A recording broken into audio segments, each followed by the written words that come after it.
Hello प्रिय मित्रों, नमस्कार। आइए आपकी अपनी सीटेट की क्लास में आप लोगों का बहुत बहुत स्वागत और अभिनंदन है। आइए हम लोग संस्कृत के पेडागोगी के सब प्रश्न कर रहे हैं।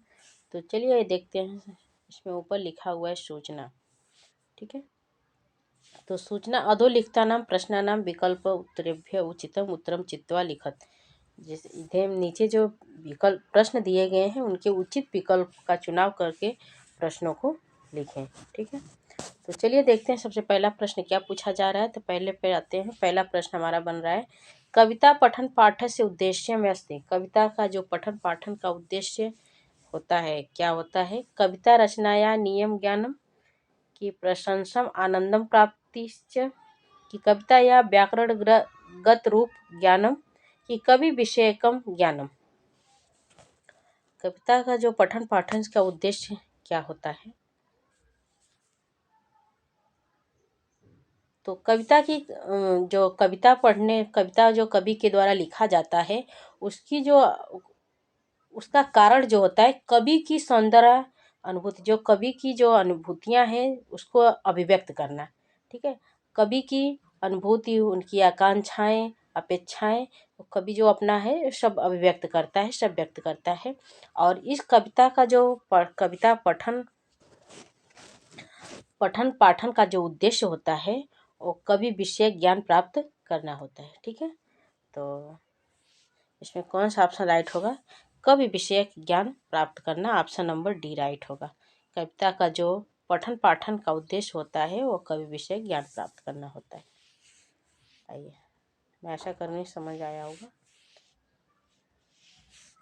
अगला प्रश्न है, छात्राणाम शब्दावली ज्ञान वर्धनार्थम अधोलिखितेषु। एक मिनट,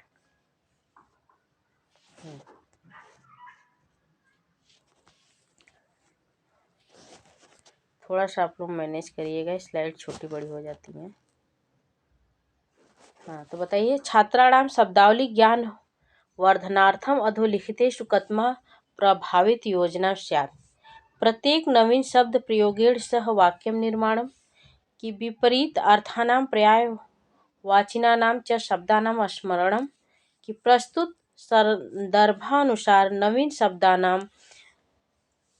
की प्रत्येक नवीन शब्दार्थ शब्दकोश परामर्श।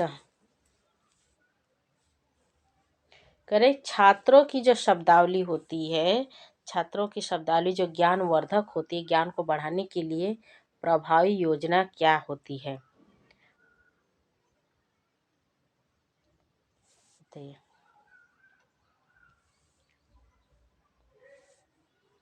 तो जो छात्रों की जो ज्ञानवर्धक योजना होती है, उनकी ज्ञान को बढ़ाने के लिए जो योजना बनाई जाती है वो विपरीत अर्थानाम पर्याय वांचिनाम च शब्दानाम स्मरणम, ऑप्शन नंबर बी राइट होगा।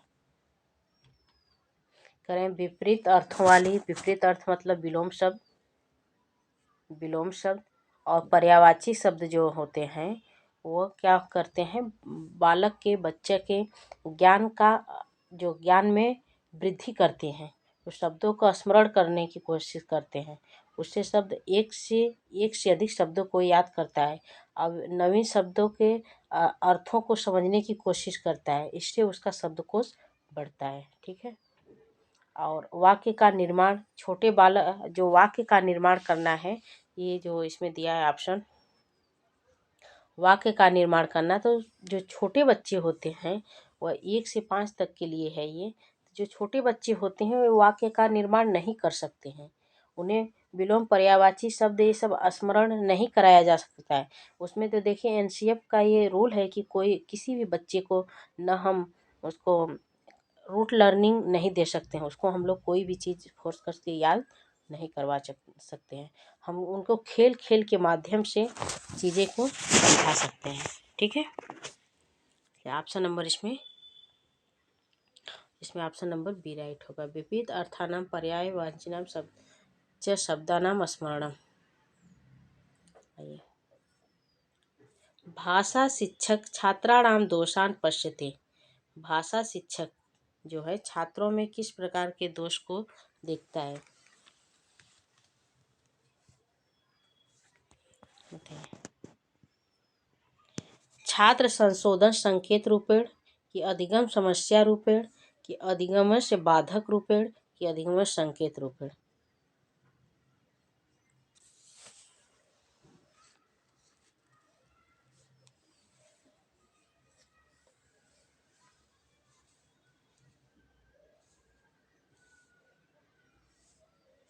देखिए ये ऑप्शन नंबर इसमें डी राइट होगा। अधिगम को संकेत के रूप में देखना चाहिए, और अधिगम जो कर रहे हैं बालक से जो गलतियां होती हैं उसको वह हमें उसका उपचार करना चाहिए। शिक्षण विधि के माध्यम से उसका उपचार होना चाहिए। शिक्षा क्या है? शिक्षा एक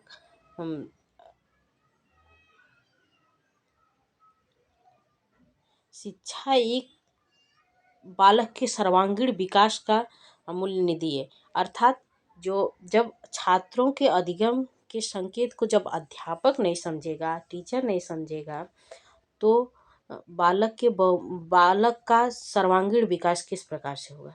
ठीक है, तो इस अधिगम के दौरान दोषों को संकेत के रूप में देखना चाहिए, इसलिए ऑप्शन नंबर डी राइट होगा। यह भाषा शिक्षक का जो टीचर होता है उनके लिए बहुत ज़रूरी होता है। और ये जो प्रश्न है ये आपके किसी भी जैसे संस्कृत में, तो संस्कृत में आपके हिंदी में भी आ सकते हैं। तो अगर हिंदी में भी आते हैं तो यही ऑप्शन सही माने जाएंगे। ठीक है, आइए अगला प्रश्न है, शिक्षिका खाद्य विषयक पाठस्य पठनार्थ निर्देशात् पूर्वं स्व भोजन प्रवृत्ति विषये समूहेषु वार्तालापं कर्तुं छात्रान् निर्देशयति, एवं सा किं करोति।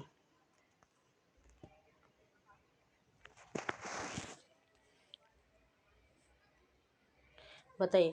पाठस्य बोधपूर्वकं पठनार्थं तान् समर्थान् करोति, कि कक्षागत ज्ञानेन सह विद्यार्थिनां जीवन अनुभवस्य सम्बन्धं स्थापयति, कि तेषां भाषणकौशलस्य संवर्धनं करोति, कि पाठस्य उच्चे पठनार्थं छात्रान् समर्थान् करोति।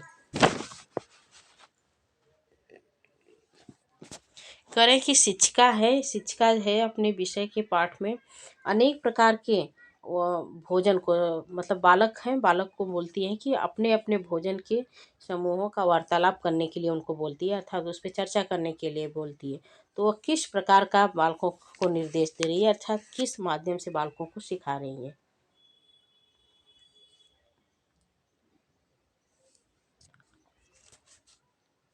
ऑप्शन नंबर इसमें बी राइट होगा। कक्षा में जो बालक हैं अपने में आपस में वार्तालाप कर रहे हैं, आपस में बात कर रहे हैं, अपनी अपनी जगहों के फेमस भोजन डिश के बारे में बात कर रहे हैं, तो वह अगर ऐसा करते हुए अध्ययन कर रहे हैं तो जो कक्षा की टीचर है वो कक्षा में ज्ञान के साथ साथ विद्यार्थी के जीवन अनुभव का संदर्भ स्थापित करना चाह रही है।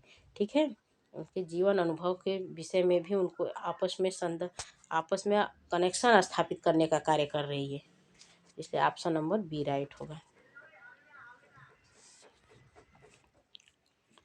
कह रहे हैं कि भाषा शिक्षणार्थम अधस्तनेषु कथं व्यवहारवादस्य सिद्धांतम न अनुसरति।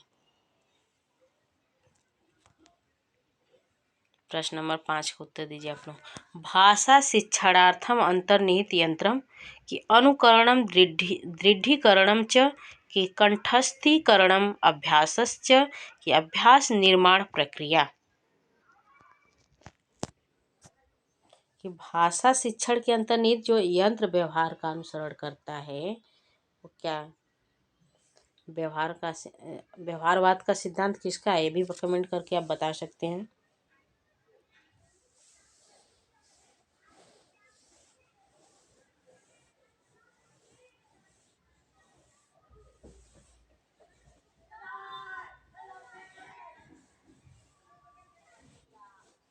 इसमें ऑप्शन नंबर ए राइट होगा। भाषा शिक्षण अंतर्निहित यंत्र का उपयोग नहीं करता है, अर्थात भाषा शिक्षण के लिए अंतर्निहित जो यंत्र होते हैं वो व्यवहारों का अनुसरण नहीं करता है, जैसे अनुकरण, दृढ़ीकरण, अनुकरण,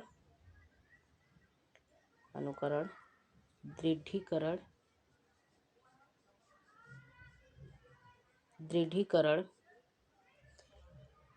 ठीक है, इनका वह अनुकरण नहीं करता है। ये सब जो है व्यवहारवाद सिद्धांत का अनुसरण करते हैं। आइए अगले प्रश्न में चलते हैं।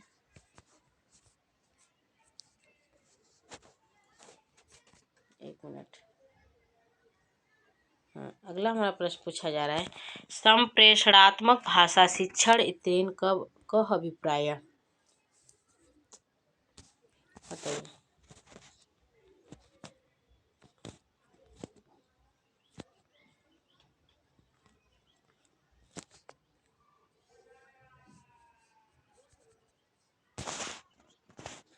प्रश्न नंबर 6 का ना, एक मिनट।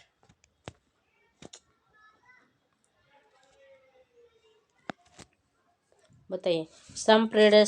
संप्रेषणात्मक भाषा शिक्षणम इत्येन क अभिप्राय। श्रवण भाषण लेखन कौशलानां संवर्धनेन ग्रहणशक्ते अभिव्यक्तं च विकासः कि शब्दावल्या व्याकरणस्य नियमपूर्वक अध्यापनम की लिखित परीक्षा निमित्तं शिक्षणम कि व्याकरण नियमानुसार विस्तृत रूपेण स्पष्टीकरणम छात्र स्वाध्याय। तो संप्रेषणात्मक का तात्पर्य क्या होता है? संप्रेषणात्मक तात्पर्य किसी बात को, किसी संदेश को किसी वस्तु से एक स्थान से दूसरे स्थान पर अच्छे ढंग से पहुंचा सकते हैं। ठीक, संप्रेषणात्मक मतलब बातचीत करना। और उसके अंतर्गत चार जो कौशल हैं आपके वो आते हैं, कैसे सुनना, बोलना, पढ़ना और लिखना। ठीक है, इनके ही माध्यम से कोई भी बालक किसी की अपनी बात को दूसरे के यहाँ पहुँचा सकता है, अपने भावों को, और दूसरे की बातों को भी अभिव्यक्त कर सकता है, उसके भाव को समझ सकता है। तो इसमें जो सर्वाधिक उचित विकल्प जो माना जाएगा उसमें ऑप्शन नंबर ए माना जाएगा। श्रवण भाषण लेखन कौशलम संवर्धन ग्रहण शक्ति अभिव्यक्ति च विकास। ठीक है, ऑप्शन नंबर ए है इसमें। आइए 7वें प्रश्न पे चलते हैं। 7वां नंबर का प्रश्न हमारा है, छात्रा स्वाध्यायार्थ प्रेरितम। एक मिनट। छात्रा स्वाध्यायार्थ प्रेरितम भवेयु इत्यर्थ कः उपाय समीचीनम। भाषा कौशलम संवर्धनार्थम